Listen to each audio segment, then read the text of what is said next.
मौसम का हिस्सा गणित से अलग कर दें तो दिल्ली के 34 में से पूरे 34 स्टेशन पिछले साल से बदतर निकलते हैं। यह चढ़ाव मौसम की करामात नहीं, नीति की नाकामी है। सांस लेना मौलिक अधिकार है, सुविधा नहीं। दिल्ली की जिस हवा में हम सांस लेते हैं उसकी जांच की अवधि 25 जुलाई सुबह 10 बजे से 26 जुलाई सुबह 10 बजे तक। तुलना पिछले साल इन्हीं दिनों ये 19 जुलाई से 2 अगस्त 2025 के औसत से है, ताकि एक दिन का मौसमी उतार चढ़ाव नतीजे न बदले। आज दिल्ली की हवा का पूरा हिसाब माइक्रोग्राम प्रति घन मीटर में सीधे मापी हुई। आज दिल्ली का औसत PM 2.5 33 और PM10 84 माइक्रोग्राम प्रति घन मीटर दर्ज हुआ है। 44 में से 39 स्टेशन पर PM 2.5 विश्व स्वास्थ्य संगठन की सुरक्षित सीमा को लांघ चुका है।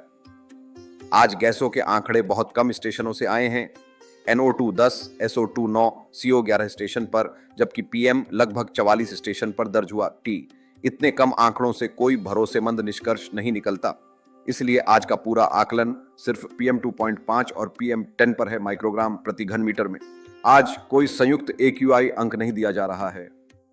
मौसम का हिस्सा गणित से निकाल दें तब भी PM 10 पिछले साल से 14% ऊपर ठहरता है और यह बढ़त नीति की विफलता है, मौसम की नहीं।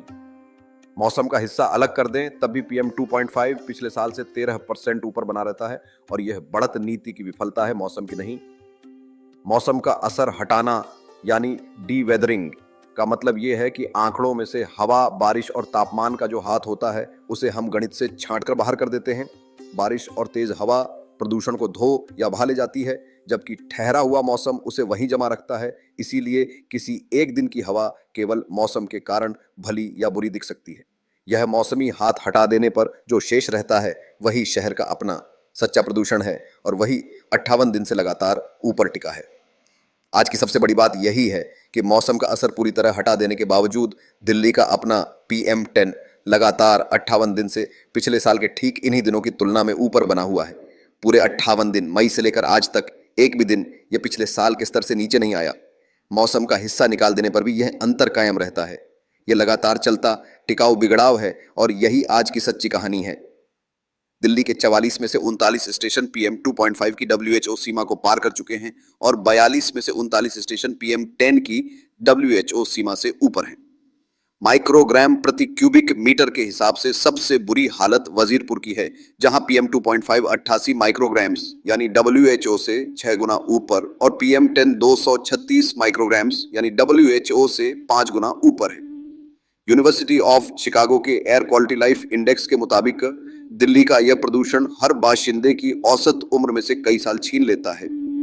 सरकार से 3 मांगे। पहली, PM 10 के स्रोतों यानी निर्माण धूल और सड़क धूल और PM 2.5 के स्रोतों यानी उद्योग, वाहन और बायोमास दहन दोनों पर बिना देर किए सख्ती हो। दूसरी, मौसम मुक्त PM 10 में सबसे खराब वजीरपुर का इलाका, जहां PM 10 162.2 माइक्रोग्राम्स यानी WHO सीमा से 3.6 गुना ऊपर है और मौसम मुक्त हवा पिछले साल से 14 अंक बिगड़ी है, वहां स्थानीय स्रोतों पर फौरन कार्रवाई और स्वास्थ्य चेतावनी हो। तीसरी, खराब से ऊपर के दिनों में जन स्वास्थ्य प्रोटोकॉल लागू किया जाए।